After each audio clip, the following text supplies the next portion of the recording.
And so I believe that Mr. Trump, in all due respect, has a significant self-esteem problem.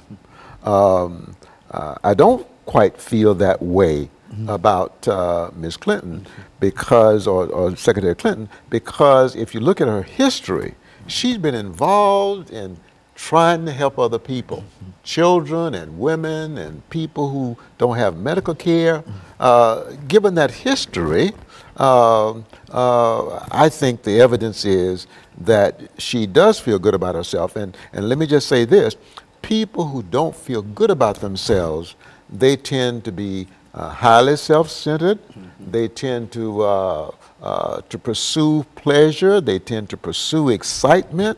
Most often, they're addicted to pleasure, and so I think that that lays it out in terms of I believe that Ms. Clinton has a better offers a better future for the country in general.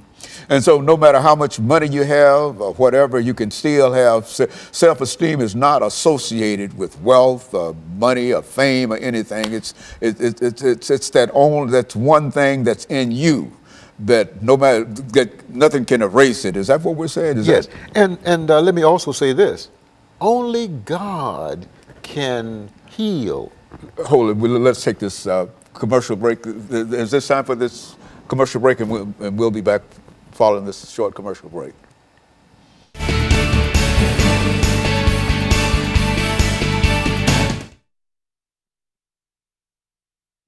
This is the last segment. Okay, this is, this is the fifth show here. You know what I'm saying? So this is the last 10 minutes. Okay, yeah, well, okay. Okay, well, we want to pick up on that. Okay. Because I felt there was something good that was coming out of this, this last 10, and so we have 10 minutes. And, and that's the kind of information that I want. Okay. And that I felt that way. But at least I wanted somebody to hear somebody else. And when I saw you the other night, I said, I think Dr. Poe might be able to explain this whole situation to all of us. Thank you. Yeah, it's not I'm trying to condemn him or anything like that, or create a controversy or whatever. But it just seems to me, that, everything seems to be going all right. He's about to make a rise and something, then he goes and does it. I said, well, what in the world? That's my impression. I don't think that the man want to be president of the United States. I don't think he's got time in a real sense to be president.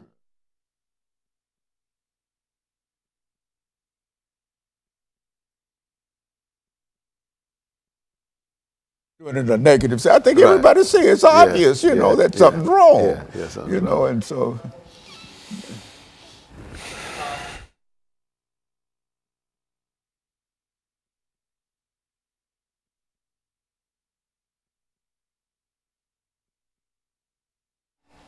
Thank you and welcome back to the final segment of the show today.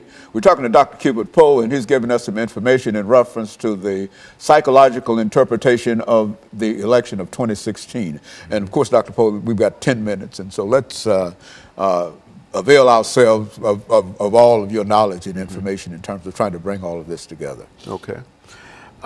Persons who are narcissistic or who care more about themselves than about anybody else, and who don't have an allegiance to God, to pleasing God.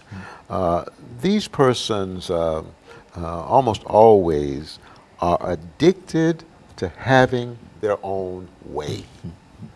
And as a matter of fact, my belief is that if I'm addicted to having my own way, then having my own way has become the most important thing. As long as I'm making an effort to get my own way, and as long as I'm in some way succeeding at getting my own way, then I'm pleased. I'm all right. I'm all right. Okay? All right? Okay, so you could see how that's antithetical to listening.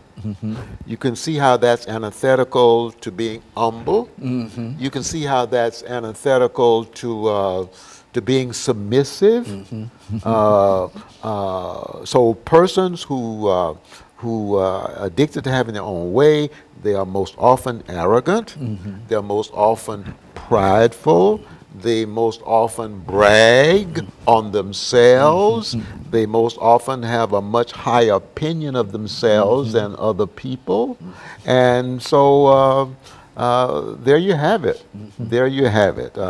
As I said before, many persons who are incarcerated in jails and prisons have the problem of being determined or being addicted to having their own way. In spite of the fact that they might be incarcerated simply because of that attitude. Absolutely. Absolutely. Absolutely. I mean, if I won't listen to anybody, that means I can't learn from the experiences of other people. Okay. Okay? And so there's the problem, I think, that we see evidence of in the two people who are running. Well, I don't really see that really in Secretary Clinton, but I certainly see evidence of it in Mr. Trump, in all due respect. Yeah, I understand exactly, and I don't think we are trying to say something because of criticism or anything like that, but I think it's obvious to a lot of people that it seems that he might have it going in a real sense, and then he decides to go home and tweet or something like that, and say something that's negative, and then refuse to be corrected in reference to it. And so it seems to me that if the idea is to achieve that office and you're moving toward it, and just as you think that you're moving toward it, you decide to do something that would misdirect you and et cetera. And so it might be, is there anything that might be pulling him toward that? But when he feels that it might be within his grasp, he decides to do something else to keep that from happening. That's that's the impression that I get, and I felt that way for the longest. And I just wanted to find somebody who had the kind of information that I might be simply looking for somebody to affirm or confirm what I'm always already thinking, but that's what appears to me. And since most of us are so involved in terms of watching the television and finding out what's going on in reference to it, and one time the pendulum seems to be swinging his way, and by the time it seems to get there, he decides to go home and tweet or something like that. And I would imagine that that's quite confusing and in a real sense frustrating to some of the individuals that wish he would push forward. And I think that that's what we're seeing, we see being worked out continually. Yes. And also let me just say that people who are narcissistic, who are determined to have their own way, they most often are vindictive. Okay. Vindictive, okay? They most often are prone to try to get even with other people. Okay. And so we see evidence of Mr. Trump's vindictiveness. Speaker Ryan said, "I'm not there yet," and Mr. Trump said, "I'm not there yet," when the opportunity came for him to endorse Speaker Ryan. So yes, I think that there's a problem there. There's a significant problem, and I'm trusting that that God, acting through the American people, will make the decision that I think that's really going to be good for the country. Now, is there a solution for a person who might be faced with such a problem in their own lives? I mean, what can be done in order to rectify that situation, to make them come to an understanding that things ought to be different? Right. Well, I think that surrender to God. God is the answer. He's the only answer to low and very low self-esteem. He's the only answer to self-loathing or self-disgust or a person not feeling good about themselves. God is the only answer. And He's created us such that unless we turn to Him, unless we find our salvation in Him, unless we find our healing through Him, then we continue to suffer the pains of low or very low self-esteem.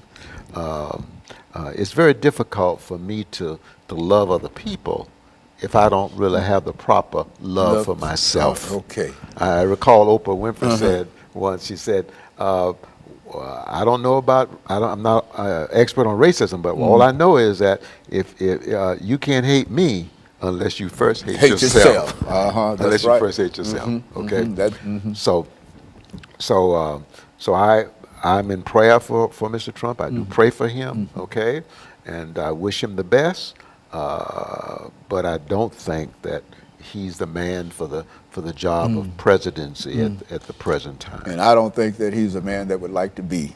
I think he'd rather take the run and be successful in the run. But I don't think that he would. Well, as president, you cannot have your own way. No. Is that right? That's right. Okay, you can have your own way. You've got to be willing to listen to your advisors and to other people who have a much better knowledge than you have. And so if you got a problem of not being willing to listen, okay, and not being willing to compromise, okay, then no, the presidency is not the job that you need. That's right. It's not the job that you need. You like to run, but it's not. And running brings a lot of excitement and everything else about it, and it's entertaining, and et cetera, and et cetera. But when it comes time that the ballot, that the votes are counted, and the possibilities of you having to do what you have to do, see, you can't.